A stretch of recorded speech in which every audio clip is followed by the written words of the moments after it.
नमस्ते दोस्तों, स्वागत है आपका हमारे YouTube चैनल बुक स्मेल पर।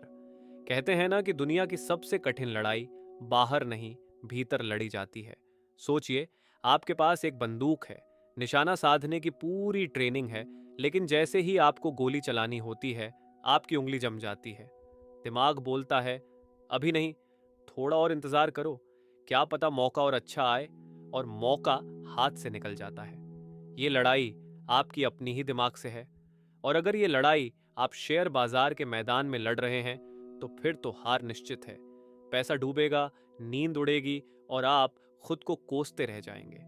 आज हम बात करने जा रहे हैं एक ऐसी किताब की जो सीधे आपके इसी दिमाग के युद्ध क्षेत्र में उतरती है।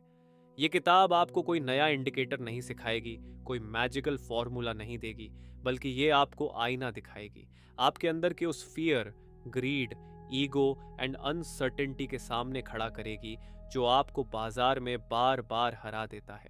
किताब का नाम है the disciplined trader, developing winning attitudes, और लेखक हैं मार्क डगलस। मान लीजिए एक युवक है, नाम है रिशान। उसने कॉलेज से अच्छी नौकरी पाई, अच्छी कमाई शुरू की, बैंक बैलेंस बढ़ा तो दोस्तों, समाचार, यूट्यूब वीडियो सबने कहा, भाई पैसा पैसे को खींचता है, इन्वेस्ट करो, शेयर बाजार सबसे अच्छा ऑप्शन है। रिशान के मन में भी एक चिंगारी सी जली। क्यों नहीं, इंटेलिजेंट आदमी है, दुनिया भर की खबरें रखता है, तो क्यों ना कुछ पैसा बाजार में लगाया जाए। उसने ऑनलाइन डीमैट अकाउंट खोला, कुछ रिसर्च की और पहला ऑर्डर लगा दिया, एक प्रसिद्ध आईटी कंपनी के शेयर। पहले 2 दिन तो जैसे जन्नत थी।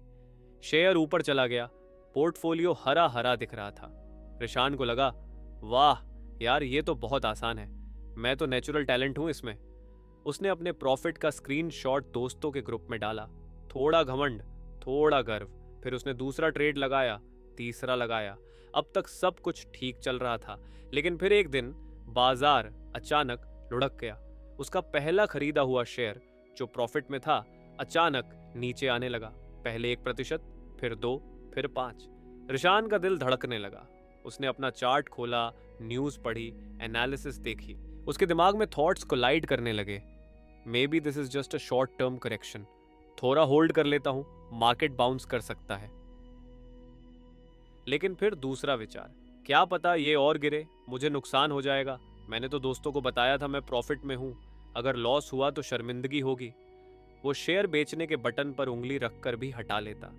थोड़ा और इंतजार कर लेता हूं, लेकिन बाजार उसके इंतजार की परवाह नहीं करता।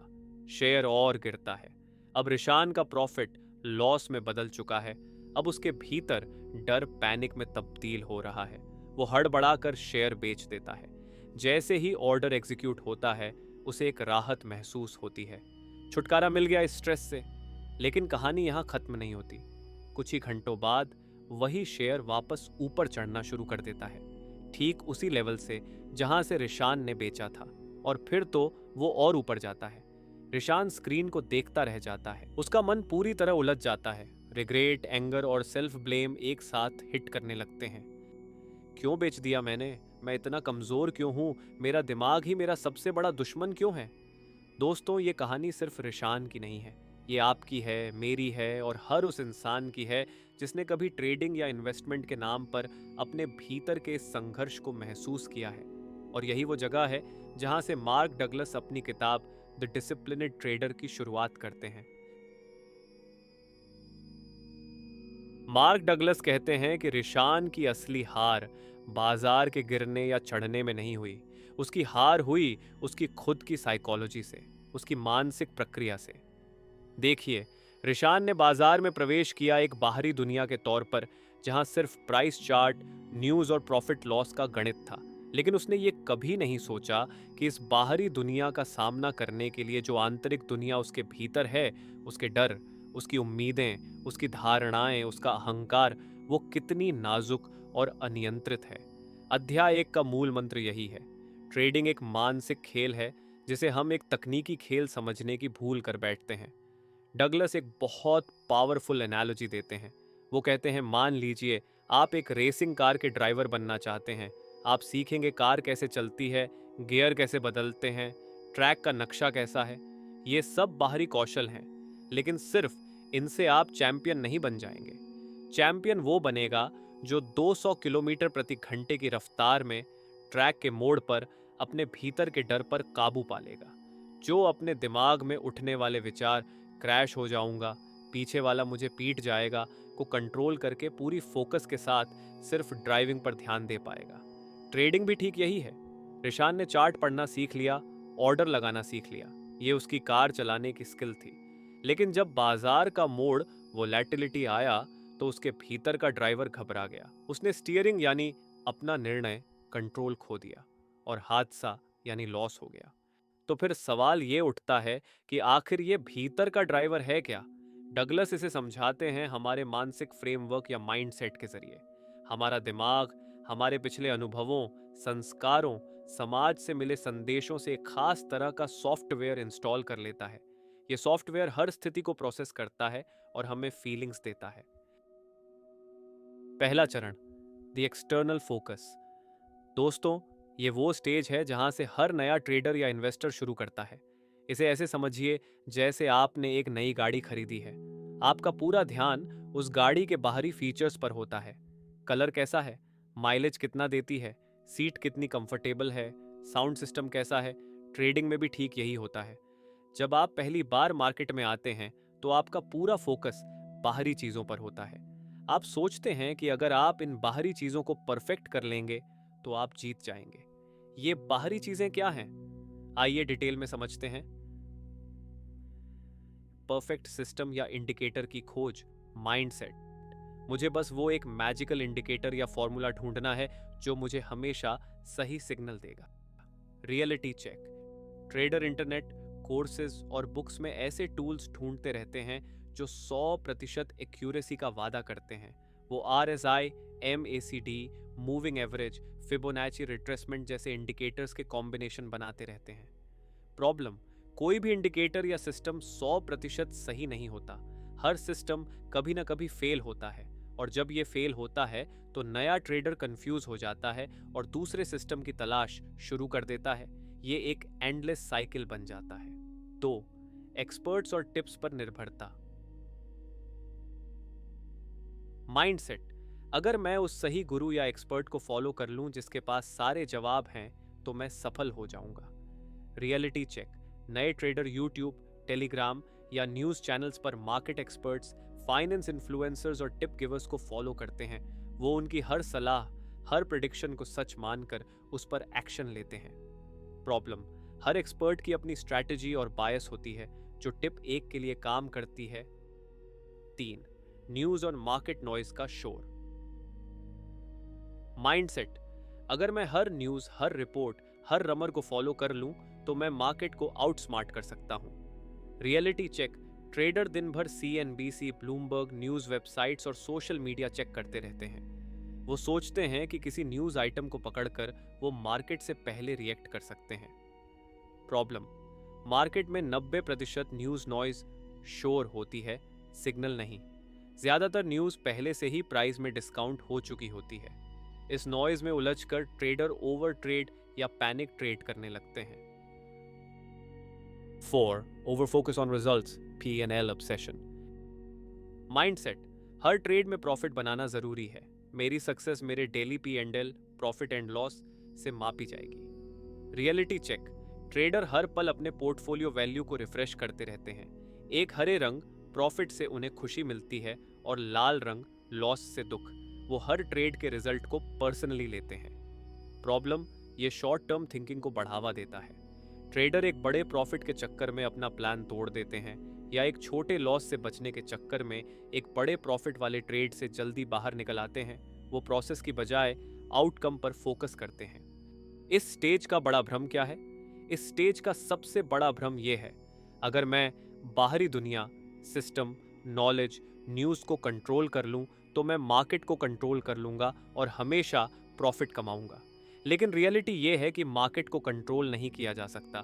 ये हमेशा अनसर्टेन रहेगा, और जब ये अनसर्टेनिटी सामने आती है, जैसे रिशान के केस में बाजार का अचानक गिरना, तो इस बाहरी फोकस वाले ट्रेडर के पास कोई मेंटल टूल नहीं होता।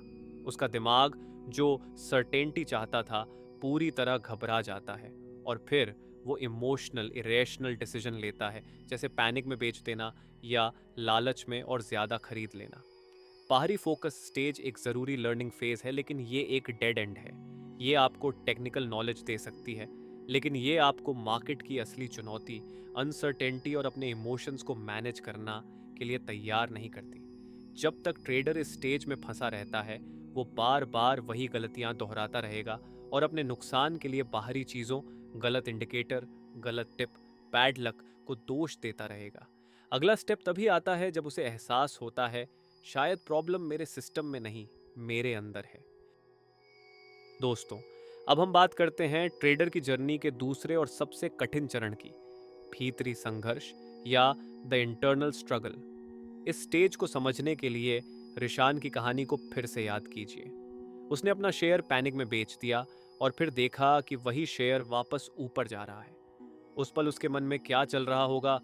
ये पल सिर्फ पछतावे का नहीं है, ये एक वेकअप कॉल है, एक झटका है जो उसे ये एहसास दिलाता है, समस्या बाहर नहीं, मेरे अंदर है।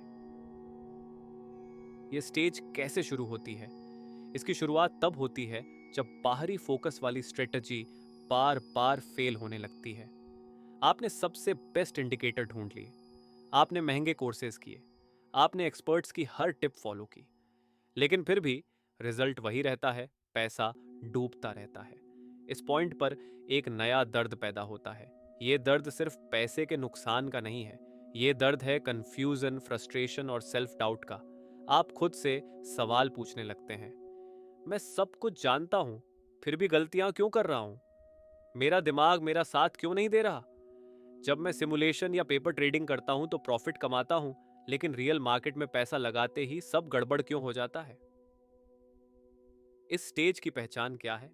मार्क डगलस बताते हैं कि इस चरण में ट्रेडर के भीतर कुछ खास इमोशंस और बिहेवियर चरम पर होते हैं। 1. Emotional roller coaster. एक ट्रेड के दौरान आपकी फीलिंग्स तेजी से बदलती हैं। थोड़ा प्राइस ऊपर जाए तो खुशी और घमंड, थोड़ा नीचे आए तो तुरंत डर और पैनिक। आपका पूरा दिन एक ही चार्ट को देखते हुए इमोशंस के साथ ऊपर नीचे होता रहता है। 2. पोस्ट ट्रेड गिल्ट और रिग्रेट। ट्रेड क्लोज करने के बाद भी आपका दिमाग उसी में अटका रहता है। अगर प्रॉफिट हुआ तो सोचते हैं, काश मैंने और शेयर खरीदे होते। अगर लॉस हुआ तो सोचते हैं, काश मैंने जल्दी बेच दिया होता या काश मैंने और होल्ड किया होता। आप हमेशा काश वाले गेम में फंसे रहते हैं। 3. Blame game. आप अपने लॉस के लिए बाहरी चीजों को दोष देने लगते हैं, लेकिन अब उसमें एक नया एलिमेंट आता है, खुद को दोष देना। ये बाजार मेरे खिलाफ क्यों है? मेरी किस्मत ही खराब है।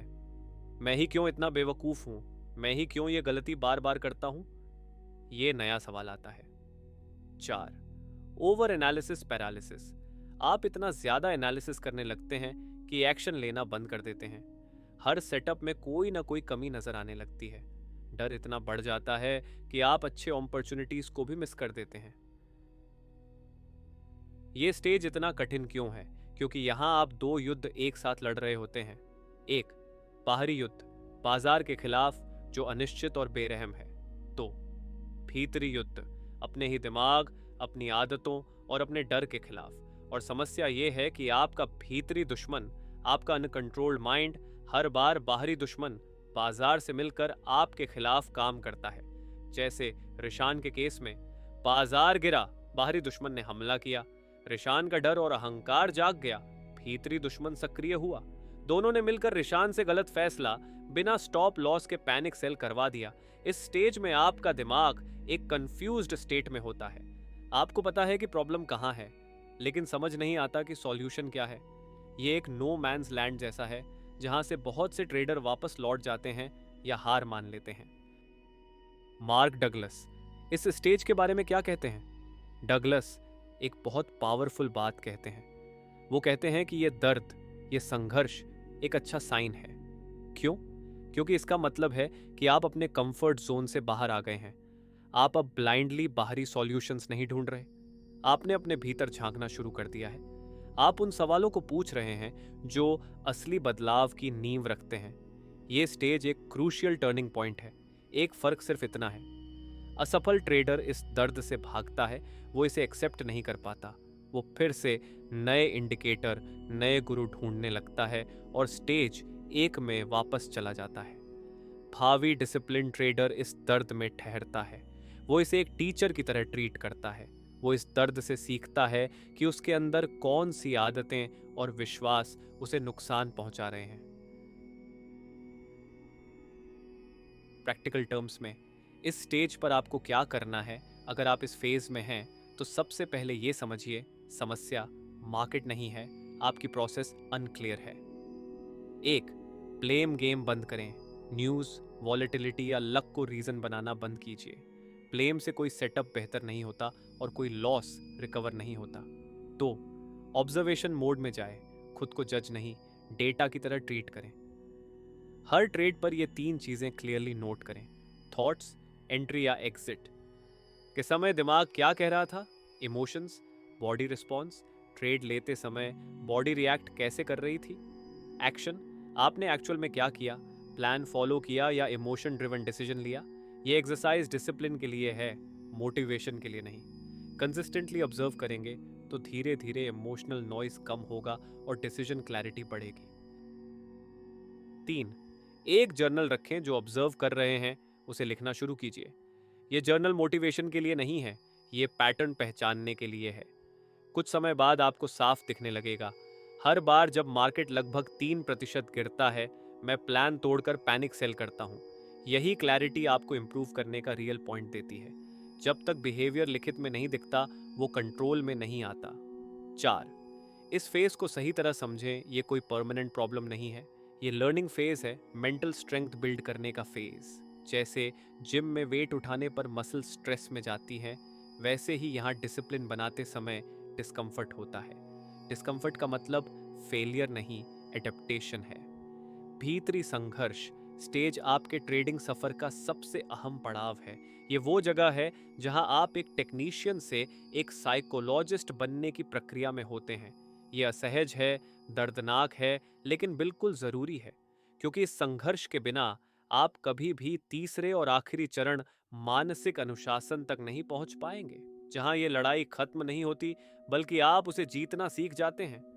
तो अगर आप आज इसी संघर्ष से गुजर रहे हैं तो हार मत मानिए। ये कोई कमजोरी का साइन नहीं, बल्कि ग्रोथ का पहला साइन है। आप सही रास्ते पर हैं, बस देखते रहिए, सीखते रहिए। तीसरा चरण, मानसिक अनुशासन, द मेंटल डिसिप्लिन। दोस्तों, ये वो फाइनल और सबसे इंपॉर्टेंट स्टेज है। ये वो जगह है जहां एक कॉमन ट्रेडर एक डिसिप्लिन ट्रेडर में ट्रांसफॉर्म होता है। ये कोई जादुई स्टेट नहीं है जहां आपकी सारी प्रॉब्लम्स खत्म हो जाती हैं, बल्कि ये एक नया ऑपरेटिंग सिस्टम इंस्टॉल करने जैसा है। इस स्टेज का कोर आइडिया क्या है? सिंपल, बाजार को कंट्रोल करना छोड़ो, खुद को कंट्रोल करना सीखो। अब इसे डिटेल में समझते हैं। अनिश्चितता को गले लगाना, एम्ब्रेसिंग अनसर्टेनिटी। पुराना माइंडसेट, मुझे पता होना चाहिए कि बाजार कल क्या करेगा, मुझे हमेशा राइट होना चाहिए। नया माइंडसेट, डिसिप्लिन्ड, मैं ये मानकर चलता हूं कि बाजार अनिश्चित है। मेरा काम ये अनिश्चितता को कंट्रोल करना नहीं, बल्कि उसके साथ काम करना है। प्रैक्टिकल उदाहरण, एक डिसिप्लिन ट्रेडर किसी ट्रेड में एंटर होते समय ये नहीं सोचता ये ट्रेड 100% प्रॉफिट देगा। वो सोचता है, मेरे एनालिसिस के मुताबिक इस ट्रेड के प्रॉफिटेबल होने की संभावना है, लेकिन ये भी हो सकता है कि मैं गलत हूं, इसलिए मैं पहले से ही तय करूंगा कि अगर मैं गलत हूं तो कितना नुकसान स्वीकार करूंगा। यानी वो अनिश्चितता को अपनी स्ट्रैटेजी का हिस्सा बना लेता है। 2. प्रोसेस ओरिएंटेड होना, यह पूरे मेंटल डिसिप्लिन का दिल है। पुराना फोकस, क्या मैं प्रॉफिट में हूं, क्या मेरी प्रेडिक्शन सही साबित हो रही है। नया फोकस, डिसिप्लिन ट्रेडर, क्या मैंने अपने ट्रेडिंग प्लान के सभी रूल्स को सही एक तरीके से फॉलो किया। इसे ऐसे समझें, एक क्रिकेटर का गोल सिर्फ मैच जीतना नहीं होता, उसका गोल होता है, मैंने आज अपनी प्रैक्टिस प्लान के मुताबिक बॉलिंग की, मैंने फील्डिंग में 100% एफर्ट दिया। अगर वो अपनी प्रोसेस पर फोकस करेगा तो रिजल्ट, मैच जीतना खुद ब खुद आएगा। डिसिप्लिन ट्रेडिंग भी यही है।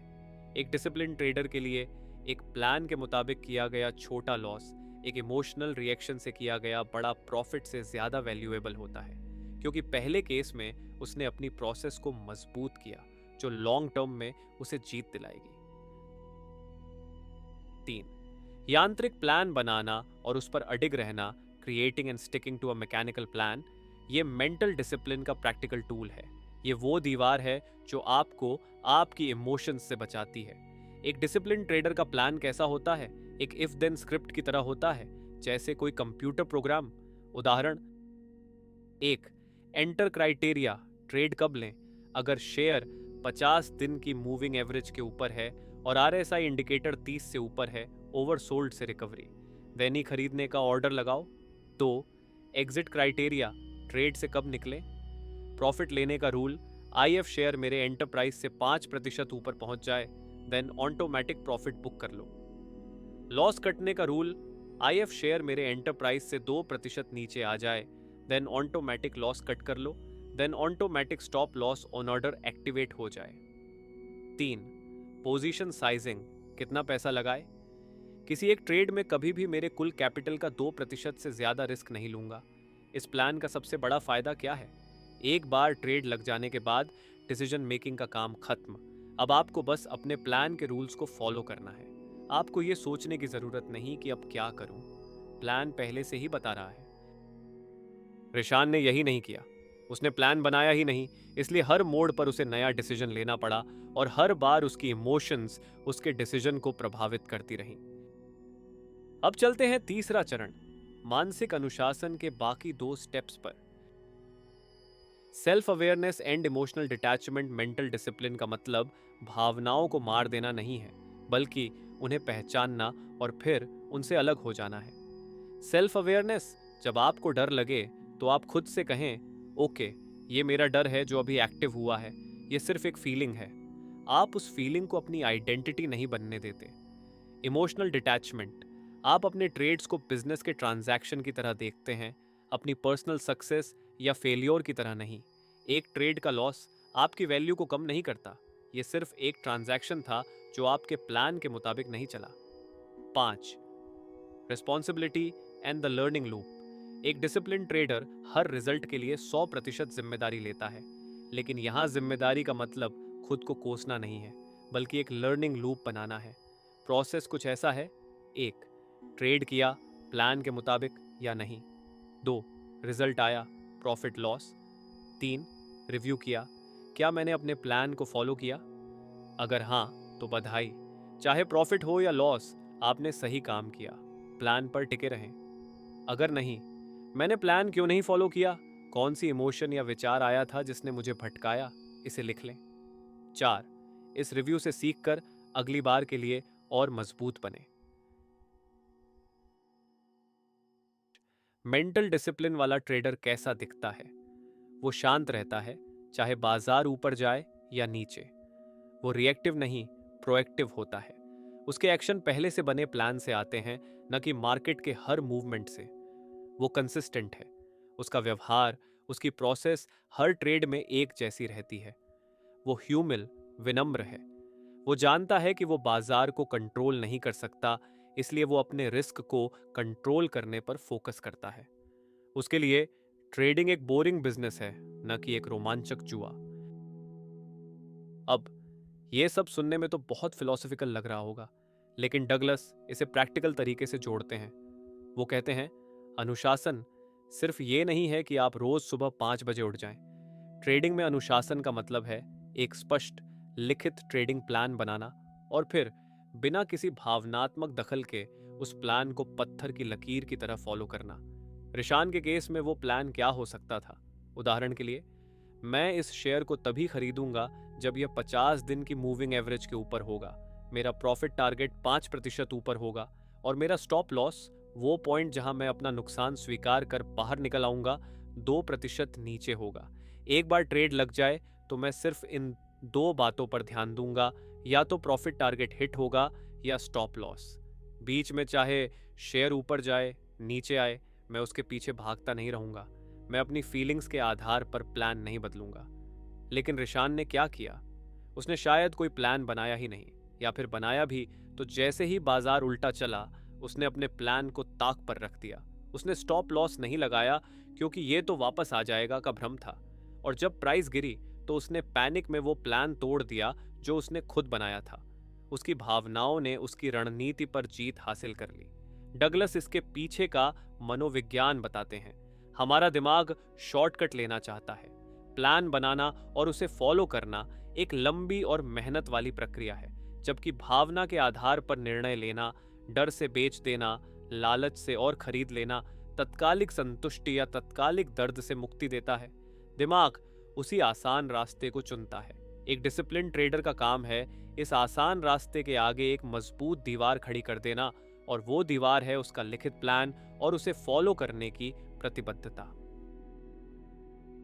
चैप्टर 1 का एक और बेहद अहम संदेश है।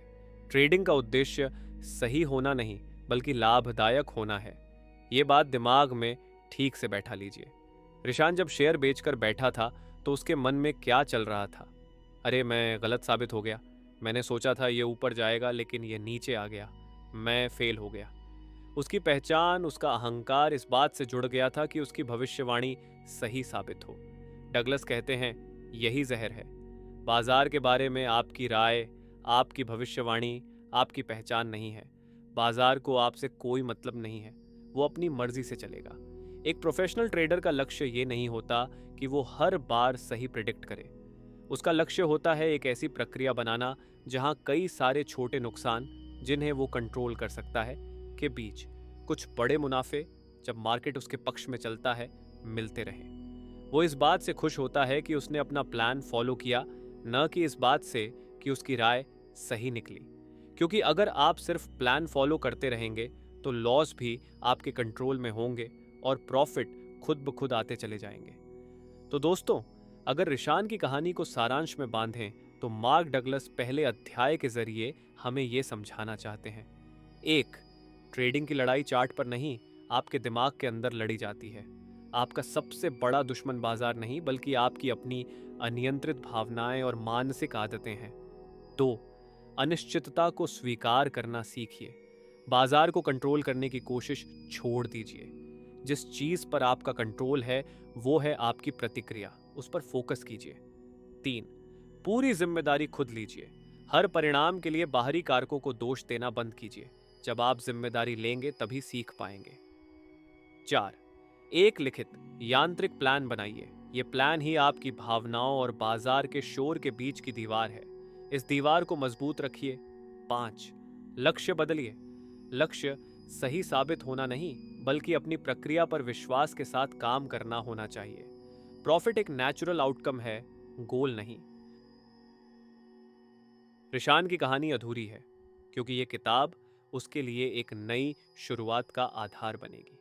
अगले अध्यायों में मार्क डगलस हमें बताएंगे कि कैसे हम अपने दिमाग के उस सॉफ्टवेयर को रीप्रोग्राम कर सकते हैं। कैसे डर, लालच और अहंकार की आदतों को विश्वास, धैर्य और अनुशासन की आदतों में बदला जा सकता है। लेकिन पहला कदम वही है जो रिशान ने उस दिन स्क्रीन के सामने बैठकर पछतावे के समंदर में डूबते हुए उठाया, और वो है अपनी गलती को देखना और उसे स्वीकार करना, अपने भीतर झांकने का साहस जुटाना। तो दोस्तों, अगर आप भी ट्रेडिंग या इन्वेस्टमेंट के सफर पर हैं और आपको लगता है कि बार बार एक ही तरह की गलतियां हो रही हैं, तो एक पल रुकिए। पूछिए, क्या समस्या बाजार में है या मेरे भीतर? क्या मैं एक प्लान बना रहा हूं और उस पर टिका रहा हूं, या मेरी भावनाएं मुझे इधर उधर खींच रही हैं? क्योंकि जिस दिन आपने ये सवाल पूछ लिया, उस दिन आपने द डिसिप्लिनेड ट्रेडर बनने की सीढ़ी का पहला कदम चढ़ लिया। तो दोस्तों, आज की यात्रा यहीं विराम लेती है। रिशान की कहानी और मार्क डगलस के शब्द हमारे सामने एक दर्पण तो रख ही गए, साथ ही एक रास्ता भी दिखा गए। वो रास्ता जो बाहर नहीं, भीतर की ओर जाता है। शोरगुल से निकलकर खामोशी की तरफ, प्रतिक्रिया से निकलकर प्रतिबद्धता की तरफ। ये किताब और ये अध्याय कोई जादू की छड़ी नहीं है जो रातों रात आपको सफल ट्रेडर बना देगी, बल्कि ये एक कंपास है। एक ऐसा कंपास जो आपको बार बार उसी दिशा में इशारा करेगा, अपने भीतर। जब भी आप भटकेंगे, जब भी डर या लालच का तूफान उठेगा, ये कंपास आपको याद दिलाएगा कि असली लड़ाई यहीं आपकी अपनी सोच और अनुशासन में लड़ी जानी है। आपने आज समय दिया, अपनी उत्सुकता और जिज्ञासा दी। इसके लिए आपका हृदय से आभार। अगर ये बातें आप तक पहुंची हैं, अगर रिशान की कहानी में आपको अपनी एक झलक दिखी है, तो मेरा ये श्रम सार्थक हो गया। अब आपसे एक छोटा सा निवेदन है, अगर ये वीडियो आपको लगा कि किसी के काम आ सकता है तो उसे आगे बढ़ाइए, शेयर कीजिए, क्योंकि ज्ञान बांटने से ही बढ़ता है। और हाँ, हमारे चैनल बुक स्मेल को सब्सक्राइब जरूर कर लीजिए, ताकि ऐसी ही और गहरी किताबों की सुगंध आप तक पहुंचती रहे। अगली बार हम लेकर आएंगे इसी किताब का अगला पड़ाव, जहां हम गहराई में उतरेंगे कि आखिर अपने दिमाग के उस सॉफ्टवेयर को रीप्रोग्राम कैसे किया जाए। तब तक के लिए खुद से पूछते रहना, खुद को जानते रहना और अपने प्लान पर, उस अनुशासन पर अटल रहना। आपका दिन शानदार रहे। नमस्ते।